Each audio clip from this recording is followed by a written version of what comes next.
Binafsha shu'lasi qalbdagi so'nmas yorug'likdir. Binafsha shu'lasi nomining o'zi ham ramziy ma'noga ega. Binafsha noziklik va sadoqat timsoli. Shu'la esa yorug'lik va umidni anglatadi.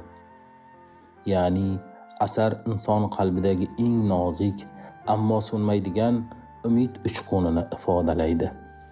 Bu kitob nafaqat bir muhabbat qissasi, balki inson qalbining ichki kurashlari, orzu va armonlari, umid va sabrning ahamiyati haqida hikoya qiladi. Asarni o'qir ekanmiz, undagi voqealar hayotiyligi, qahramonlarning ichki kechinmalari va taqdir sinovlari bizni befarq qoldirmaydi. Asarning bosh qahramoni Hayo ismli yosh qizcha edi. U boy oilaning farzandi.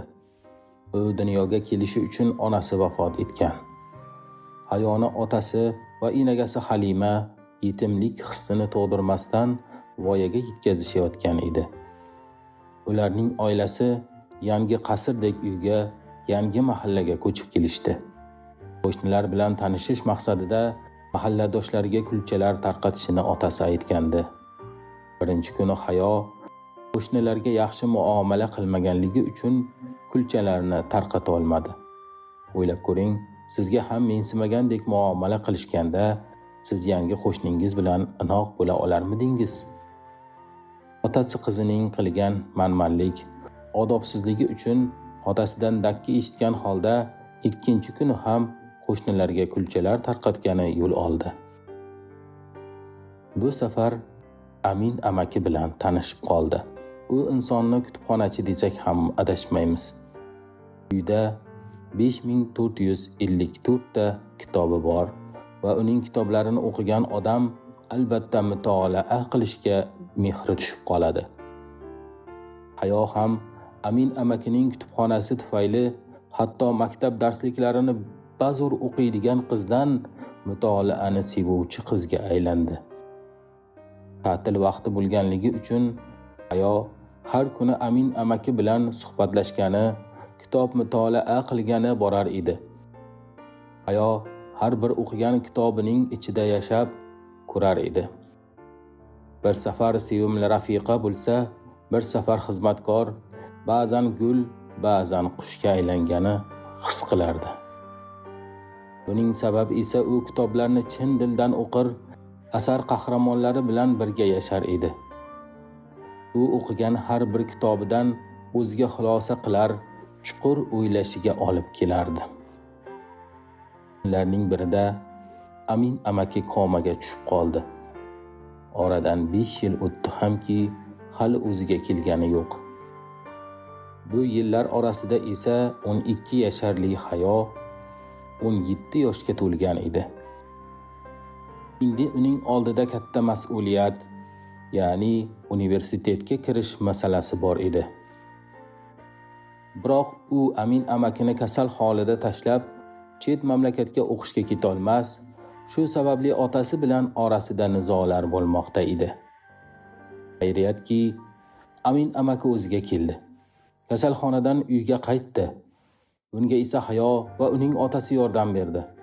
Otasi ham kasalxonaning 5 yillik xarajatlarini, dori-darmonlarini, xullas Amin amakiga nima kerak bo'lsa barchasini bajardi. Endi Hayo va Amin amaki yana birga mutolaa qilishni boshlamoqchi edi. Afsuski ikkovi tortishib qolishdi. Hayo xafa bo'lgan holda uyga ketdi. Amin amakini holidan kuniga 2 marta xabar oladigan Hayo 2 kundan oshdiki, hali ham ko'rgani bormadi. Otasi endi chet mamlakatga universitetga topshirishni aytdi. Hayo ham rozi bo'ldi. Amin amaki bilan suhbatlashib turish uchun Hayoning otasi Amin amaki uchun yangi telefon olganini, buni unga berib kelishini aytdi. Hayo ham xursand holda Amin amakiga sovg'a topshirgani bordi. Ammo amaki bu sovg'ani olmadi. O'rniga maktublarda xabarlashamiz dedi. U ham bu fikrni ma'qulladi. Hayo endi chetdagi eng nufuzli universitetlardan birida o'qiyotgan edi. Doim amakiga maktub yozar, biroq javob xati kelmasdi. Amin amakini oldiga esa barcha orzu maqsadlarga yetishganda qaytmoqchi edi. Lekin bu vaqt ichida uning otasi vafot etdi va barcha boyliklar hayoga qoldi. Oradan ozgina vaqt o'tib afsuski, Amin amaki ham vafot etdi. Hayo esa uyiga qaytdi. Amin amakining vafotiga ulgurdi. Uni otasini oldiga dafn qilishdi. Bu ishlarning barchasini Hayo bajardi. Bu Amin amakining kutubxonasiga kirib, sandiqchasini ko'rib qoldi. Amin amakining aytishicha, u eng qadrli narsalarini shu sandiqchaga joylashini aytgandi. Sandiqni ochib qarasa, uning bari yozgan maktublari bor edi. Demak, uning maktublari qadrli bo'lgan ekan. Shu payt amakining qo'shnisi uyiga kirib qoldi. Hayoga maktublar haqida aytib berdi.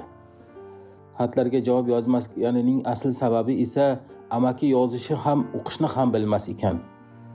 Maktublarni qo'shni ayol o'qib berayotgan ekan.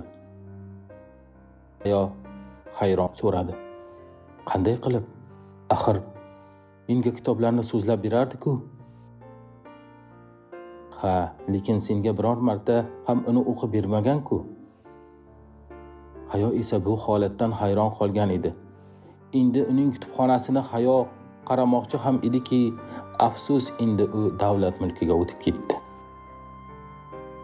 Asarning eng kuchli jihatlaridan biri ruhiy tahlilning chuqurligi. Qahramonlarning ichki dunyosi, ularning iztiroblari, orzu va armonlari, kechirim va afsus tuyg'ulari batafsil ochib beriladi. O'quvchi ularning dardini his qiladi, quvonchiga sherik bo'ladi. Go'yo voqealar ichida o'zi ham yashayotgandek tuyuladi. Asar yakunida muallif umid va sabr g'oyasini ilgari suradi. Qanchalik og'ir bo'lmasin, hayot davom etadi. Muhimi, inson qalbidagi yorug'likni saqlab qolishni kerak.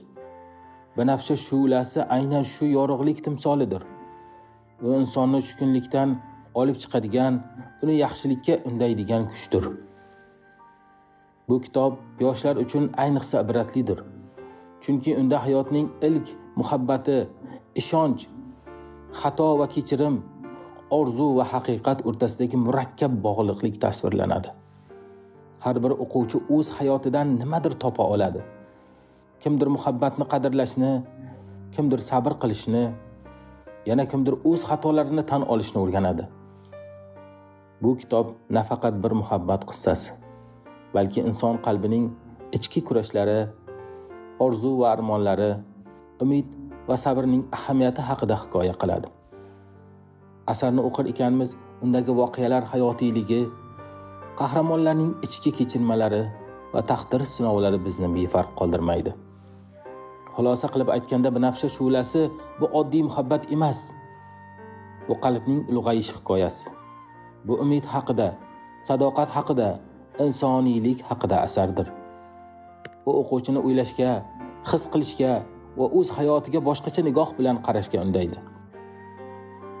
Agar siz ham hayot, muhabbat va sadoqat haqidagi ta'sirli asarni o'qishni istasangiz, Banafsha shu'lasini qo'lingizga oling. Balki siz ham qalbingizdagi so'nmayotgan banafsha shu'lani kashf etarsiz. Videomiz yoqqan bo'lsa, like bosishni, kanalga a'zo bo'lishni unutmang. Yana qanday kitoblar haqida video chiqarishimizni izohlarda yozib qoldiring.